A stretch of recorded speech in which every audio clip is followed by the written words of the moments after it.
ময়নার সমিতিতে সবকটি আসনে তৃণমূলের জয়ে বাইক মিছিল। ময়না ব্লকে পূর্ব দক্ষিণ ময়না জনসেবা সমবায় সমিতির নির্বাচনে তৃণমূল কংগ্রেস সব আসনে বিনা প্রতিদ্বন্দ্বিতায় জয়লাভ করেছে। তৃণমূল কংগ্রেসের এই জয়ের জন্য বাইক মিছিল অনুষ্ঠিত হলো।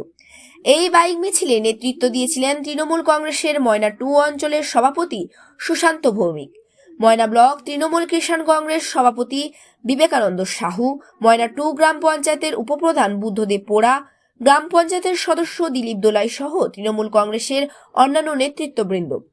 প্রসঙ্গত পঞ্চায়েত নির্বাচনে ময়নার মধ্যে একমাত্র ময়না 2 অঞ্চলে তৃণমূল কংগ্রেসের সবকটি আসনে জয়লাভ করেছে। তারপর আবার সমবায় সমিতিতে তৃণমূল কংগ্রেসের সবকটি আসনে বিনা প্রতিদ্বন্দ্বিতায় জয়। এই প্রসঙ্গে তৃণমূল কংগ্রেসের নেতৃত্বগণ কি জানিয়েছেন শোনাবো আপনাদের। আজকে আমাদের ময়না ট্যুর আমাদের পূর্ব দক্ষিণ ময়না কৃষি উন্নয়ন সমিতি লিমিটেডের বিজয় মিছিল আমরা শুরু করেছিলাম মল্লিক মোড় থেকে। 42টি আসনে আমরা জয়লাভ করেছি। বিরোধীরা এখানে প্রার্থী দিতে পারে না। আমরা বিজয়ের ধারাকে অক্ষুণ্ণ রেখেছি। 1-2 অঞ্চলের পঞ্চায়েত নির্বাচনে আমরা 16টি আসনেই জিতেছি। এখানে বিজেপির কোনো পাত্তা নেই। আমরা মনে করি আগামী লোকসভা 2024 নির্বাচনে বাংলার অগ্নিকন্যা মমতা ব্যানার্জির নেতৃত্বে আমরা যে লড়াইটা শুরু করেছি সেই শূন্য দিয়েই, বিজেপিকে শূন্য দিয়েই আমরা এই লড়াইটা শেষ করব। আমরা একজোট হয়ে লড়াই করছি, এখানে কোনো দ্বিধাদ্বন্দ্ব নেই। আমাদের সঙ্গে রয়েছেন আমাদের অঞ্চল সভাপতি সুশান্ত ভৌমিক, আমাদের সঙ্গে রয়েছেন দিলীপ দোলাই মহোদয় পঞ্চায়েত সদস্য এবং SC/ST সেলের চেয়ারম্যান, আমাদের সঙ্গে রয়েছেন বুদ্ধদেব পোড়া উপপ্রধান ময়না 2, আমাদের সঙ্গে রয়েছেন রাজু বাপি এবং আমরা সবাই, নমিতা দোলাই আমাদের প্রধান মহোদয়া, সবার নেতৃত্বে এক হয়ে আমরা যে লড়াইটা শুরু করেছি, আগামী পঞ্চায়েত নির্বাচন নয়, আগামী লোকসভা নির্বাচনে আমরা নিরঙ্কুশভাবে জয়লাভ করব। চৌকিদার যেখানে চোরে পরিণত হয়ে গেছে, দেশের জায়গায় আজকে বাপ বেটা সব চোর, বিজেপি নিজস্ব দলটাই চোর, সেই জায়গায় আমাদের যে প্রতিবাদ আজকে আমাদের নেত্রীকে যে জায়গায় আঘাত এনেছে, আমরা তার বিরুদ্ধে তীব্র প্রতিবাদ এবং গর্জে উঠছি। দিকে দিকে 100 দিনের কাজের টাকা থেকে বঞ্চিত করেছে, আবাস যোজনা থেকে বঞ্চিত করেছে, মানুষের ন্যায্য পাওনা সড়ক যোজনার টাকা থেকে প্রায় বাংলাকে বঞ্চিত করছে। তার বিরুদ্ধে আমরা প্রতিবাদে গর্জে উঠছি। মানুষ আমাদের সঙ্গে আছে, তাই এককভাবে 42টি আসনের সমবায় সমিতিতে 42টিতে আমরা জয়লাভ করেছি।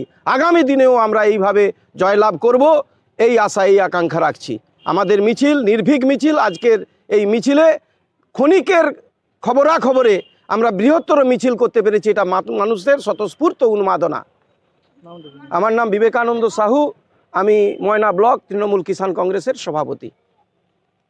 আজকে আমাদের কাছে একটা খুব আনন্দের দিন, শুভ দিন, কারণ আমরা আমাদের পূর্ব দক্ষিণ ময়না জনসেবা সমবায় কৃষি উন্নয়ন সমিতিতে আমরা 42টা আসনে জয়লাভ করেছি এবং আগামী দিন আমরা আমাদের লোকসভা নির্বাচনেও ঠিক একইভাবে ময়না 2 অঞ্চল তৃণমূল কংগ্রেস আমাদের যেই প্রার্থী হোক আমরা বিপুলভাবে এখানে লিড দেব। আমাদের যে এখানে যে ঐক্য, আমাদের দলটা তৃণমূল কংগ্রেস, এটা তারই প্রমাণ। আমরা পঞ্চায়েত নির্বাচনে 16টা পেয়েছি, পঞ্চায়েত সমিতিতেও 3টাই পেয়েছি এবং আমাদের যে জয়ের ধারা অব্যাহত, এটা আমাদের সব সময় থাকবে। আমরা সমবায় নির্বাচনে যেমন আমরা জয়লাভ করেছি, ময়নায় 32টা সমবায় আমাদেরই বোর্ড ক্ষমতায় আছে, সেই দিনও আমরা এত ভালো সমবায় সমিতিগুলো আমরা এই গয়নায়, যাতে মানুষ এই সমবায়ের বিপক্ষে যায়নি, মানুষ আমাদের পক্ষেই রায় দিয়েছে, যাতে আমরা সমিতিগুলো আগামী দিন মানুষের ভালো পরিষেবা দিতে পারি। আর্থিক প্রতিশ্রুতি ভালো, এখানে মানুষের সব চায় যে অন্য কোনো দল নয়, এখানে তৃণমূল কংগ্রেস ছাড়া সমবায় সমিতিগুলো চালাতে কেউ পারবে না। আমাদের এখানে ঐক্যবদ্ধভাবে আমরা ময়না 2 অঞ্চলে দিলীপ কুমার দোলাই থেকে, আমাদের বিবেকানন্দ সাহু, বুদ্ধদেব পোড়া, রাজু বাপি থেকে এবং আমাদের ময়নায় নেতৃত্ব যারা আছে শাহজাহান থেকে আমাদের সন্দীপব্রত দাস, সংগ্রাম, এরা আমরা আমাদের অঞ্চলকে আগামী দিন ভালো চোখে দেখে এবং আগামী দিন আমাদের এই প্রতিশ্রুতি আমরা রাখতে পারবো। এটা আমরা কথা দিচ্ছি। আমি সুশান্ত ভৌমিক, ময়নাটু অঞ্চল তৃণমূল কংগ্রেসের সভাপতি। 42টা জয়লাভ করেছে এই কারণে ময়নাটু অঞ্চল তৃণমূল কংগ্রেসের যে সংগঠন, শক্তপোক্ত সংগঠন, এবং সেই জায়গায় বিজেপির কোনো অস্তিত্ব নেই। আমরা পঞ্চায়েত নির্বাচনে বিরোধী শূন্য করেছি এবং সমবায় সমিতি নির্বাচনে, পূর্ব দক্ষিণ ময়না সমবায় সমিতি নির্বাচনেও আমরা বিজেপি প্রার্থী দিতে পারেনি। আমরা বিনা প্রতিদ্বন্দ্বিতায় জয়লাভ করেছি। তার কারণ যে সেখানে বিজেপির কোনো অস্তিত্ব নেই এবং আমাদের শক্তপোক্ত সংগঠন এবং সমবায় সমিতির সমস্ত সদস্য আমাদেরকে দুহাত তুলে আশীর্বাদ করেছেন এবং সমবায় সমিতির যে আমরা ব্যাংকিং পরিষেবা মানুষের কাছে পৌঁছে দিচ্ছি, তার বিনিময়ে সবাই মানে বিজেপির কেউ প্রার্থী হতে চায়নি। যে তৃণমূল কংগ্রেস দীর্ঘদিন সমবায় সমিতির যে উন্নয়ন করেছে, ব্যাংকিং পরিষেবা থেকে আরম্ভ করে মমতা বন্দ্যোপাধ্যায়ের নেতৃত্বে আজকে সমবায় সমিতিকে ব্যাংকের পর্যায়ে পৌঁছে দিয়েছে। তাই মানুষ বিজেপির হয়ে কেউ প্রার্থী হতে চাইছে না, তৃণমূল কংগ্রেসকে দুহাত তুলে আশীর্বাদ করেছে। আমি দিলীপ কুমার দোলাই, ময়নাটু গ্রাম পঞ্চায়েতের পঞ্চায়েত সদস্য।